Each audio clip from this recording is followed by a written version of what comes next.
question number one is, I'm just curious about your background as well. How did you get your big break in singing and performing? And how would you describe your sound to someone hearing you for the first time?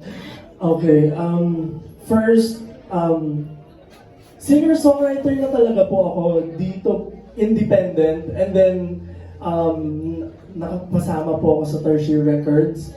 And then, wala pa po akong following nun, as in wala pang nakakakilala kay Zion Aguirre. And then one night, I was just bored and I just did a simple TikTok trend, you know. And then, dun na po, the next day, I went viral during the pandemic. If I'm not mistaken, October 3, 2020. Yes, hindi ko po siya makakalimutan. October 3, 2020, nag-viral po yung video, tapos yun, sunod-sunod na po. As in, mas nauna po akong nakilala sa TikTok. So, yeah. About what yung video niya? Like, singing or trend? No po, as in like, trend lang na nagli-lip sync ng isang audio. Yung lip tint, gusto mo? Asa ka? Yung, alam niyo ba yun, guys? Yung parang, yeah, and then it went viral because, yeah, yun po. Alright. So, how would you describe your sound to someone hearing you for the first time?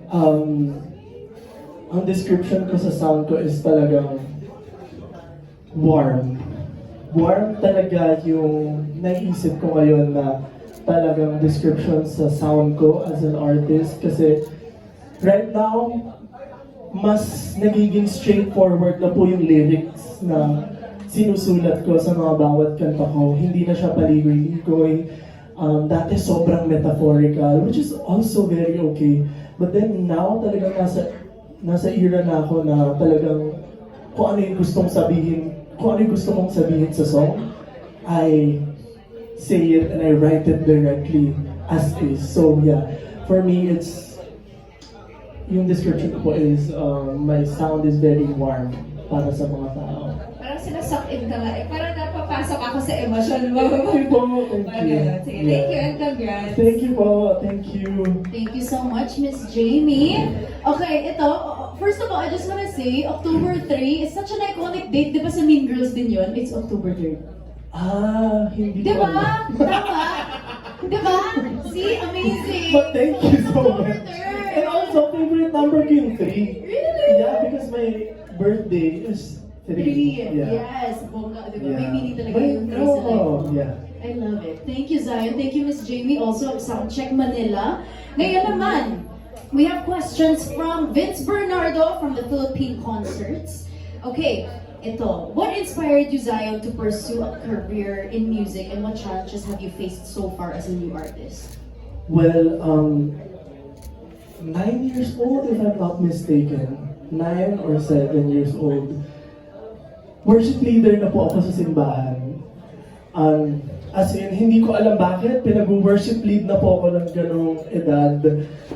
And since that day or that year, that age na nag-worship lead ako, talagang naano na sa akin, na napasok na sa sistema ko yung music.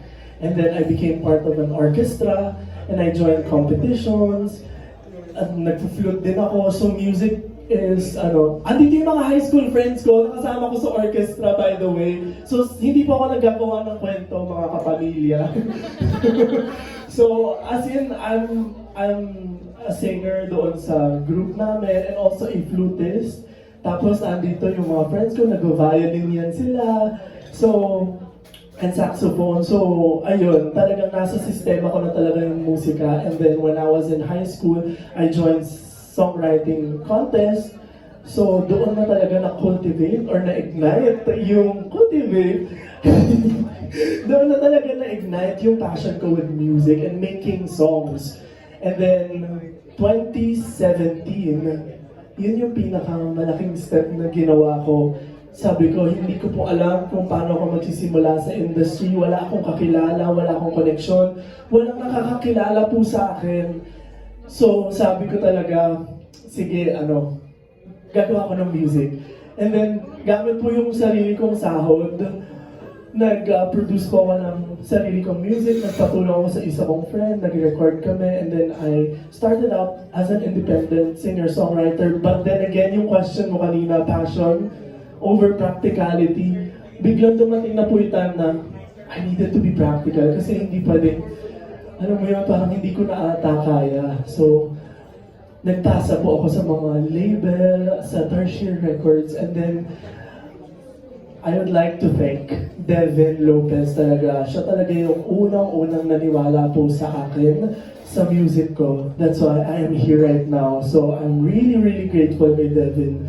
So yun po, yun yung naging struggle ko. Kung paano po ako magsisimula kasi yun, sobrang hirap po. But then God brought me here. And I know may purpose ang lahat. So I'm really thankful for that. Thank you, Lord. Yes, thank you, Lord. Yeah. Thank you so much, Zion, for sharing that. And congratulations. Thank you. We're so excited. Grabe, na-excite na ako. Feel ko ano talaga. It's your time. It's your moment. This is just the start. Yes. Something new. Okay, good. Okay. Alright, thank you so much to Vince Bernardo. Last question from him. Okay. So of course, the OPM scene is thriving with artists like what you mentioned earlier, Siyempre Bini and many more. Where do you see yourself fitting into this vibrant landscape and what unique perspective can you bring to the table? I think lahat naman po ng artist has their own or have their own personalities.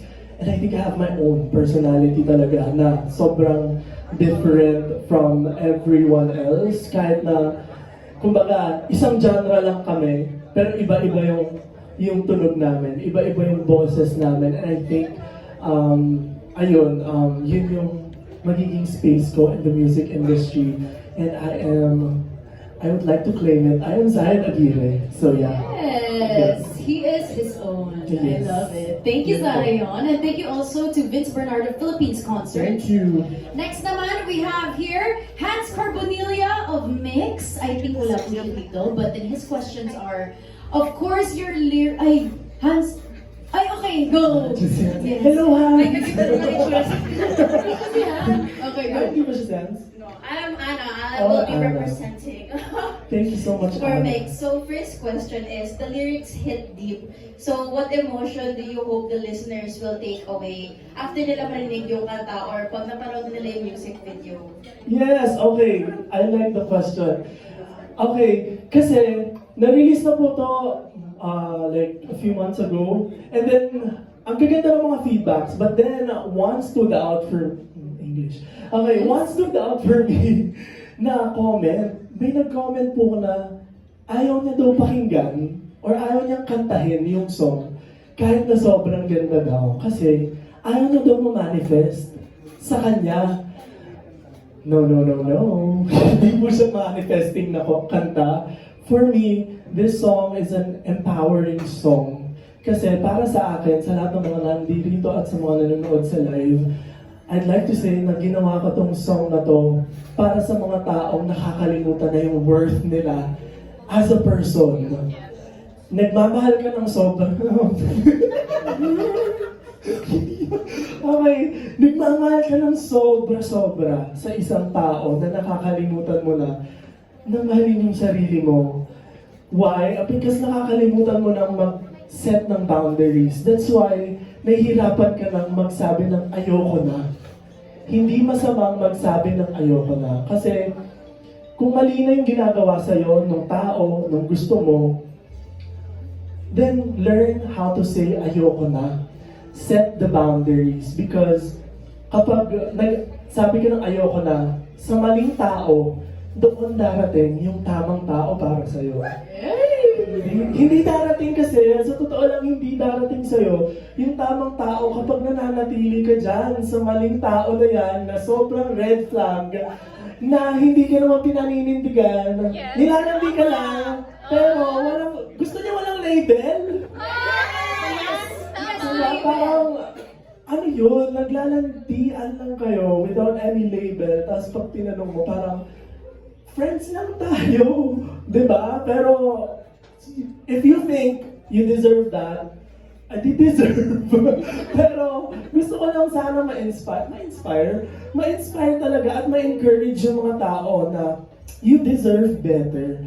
you deserve a love that will hold your hand kahit na sa maraming tao. At hindi yan bibitawan pag andyan yung mga friends nyo, hindi bibitawan yung kamay mo kapag may ibang tao na nandyan. You deserve a love na paninindigan ka. You deserve a love na sa huli, ikaw at ikaw ang pipiliin. Yeah. I love it. Bongga naman, Zion. Thank Yun talaga you. yung meaning ng song. So yeah. Grabe. Preach. So actually, medyo related naman yung next question. So if you could send a message dun sa mga currently nasa ayoko na phase nila, ano yung message mo para sa Exactly. Exactly. Tama yan. Ipagpatuloy niya yan. Saying ayoko na is also saying tuloy pa sa sarili mo. Is also saying, I love yourself. You don't deserve this. Say ayoko na. And naniniwala din naman ako na minsan, or most of the time, mahirap talaga na magiging marupok ka talaga. Pero always choose yourself at the end of the day kasi kapag hindi mo pinili yung sarili mo, di mo lang pipili. And also kapag hindi mo pinili yung sarili mo, wala ka ng love na kapag hindi mo nilove yung sarili mo, wala kang love na maibibigay pa sa ibang tao. Hindi mo nga love sarili mo paano ka pa makakapag-love ng ibang tao, di ba? So love yourself first. Yun. Yes. Thank you so much Thank and you. welcome back again. Thank you so much. Thank you po. Thank you so much to Mix Global for your questions. Okay, we have one last from Christian Melanie Lee from Manila Concert Junkies. Okay, last question for us, Zion. Of course, we were talking about how this was your first song that you wrote during your hiatus or your healing process. Pero syempre, can you walk us through yung process in making the song Ayoko Na? Whew. Okay, I think I must admit na. I think I also got personal experience dito sa pagsulat ng kanta. Basically, gusto ko lang para mas ma-digest natin yung song. This song is a combination of two stories. Pinagsama ko yung dalawang stories sa isang kanta. Yung verse 1 is a different story. Yung verse 2 is a different story. Pero yung chorus, kapag nag-chorus na, and yung feeling na yung dalawang story na yon na binigay sa akin or sa nakikinig ay iisa. Pagod na pagod ka na, naguguluhan ka na and all. And also, it all boils down to saying ayoko na to that situationship, diba? So saying ayoko na to that. And yung naging process ko nga doon is, pinag-combine ko yung dalawang experiences and then kumuha rin ako ng mga ibang experience from other people, yung mga nakikita ko sa TikTok na mga stories, and then I combined it all. Kaya ito, hindi ko na siya pinaligoy-ligoy yung pagsusulat. Sabi ko, gusto ko yung kantang to straightforward as much as possible, na parang literally, yun na yung meaning nun. Talaga, para talagang damang-dama yung pagkanta, damang-dama talaga ng mga nakikinig yung every lyric ng song. So, Thank you so much, Zion, for sharing that. Gusto ko sana sabihin, share mo pa yung yung dalawang stories. Pero baka for another day na lang. Yes. Diba? For another day na yun, Zion. ano, promo? Diba? Okay, Buy next one, take time. one. Oo, guys. Kailangan niyo muna i-stream bago malaman Stream yung niyo po, guys. Yes. Yeah. Thank you so much, Zion. And thank you so much to Christian Lee of Manila Concert Junkies. Ayun. Okay. Oh, okay. We have one last question before we close the floor. Hello. Hello po. Welcome back, Zion. Thank you. I'm Erickson from Chikat Ganap. Since you're back, sino yung mga gusto mong maka-work na kapamilya singers and why? Okay. Kahit collaboration mga. Collaboration. First in mind is, kasi mayroon akong ipipitch na kanta. Wow. Hindi, gusto ko talaga maka-work si Fana. Kung si Fana, gusto ko siyang maka-work kasi feeling ko, sobrang soulful niyang kumanta. Feeling ko magja-jive talaga yung boses namin. And then also, bago ako pumunta dito, si Jareya, So, gumawa na kami ng kanta sa van. So, sabi ko sa kanya, ibibigay ko na sa'yo tong kantang to, okay? Kasi sobrang gusto ko din siya maka-work. I like yung different timbre. Tsaka tone sa boses nila. Sobrang unique nung singing voice nila. So, yun. Timbre, kumbaga. Okay. For my last question, kasi di ba binanggit yung sa lyrics ng song mo yung pagod na ako. Since trending siya, di ba ginagawang music, ano siya? Opo. Nagawa mo na rin ba yung trending? So yung sa ano? Hi guys! So, ayaw natin i-preempt, pero may nakaplano na po. Yeah. Then what's your outlet? Doon since nung na-experience nung pagod ka na.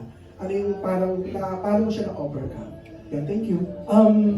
Yun po, pumunta ako sa ibang bansa.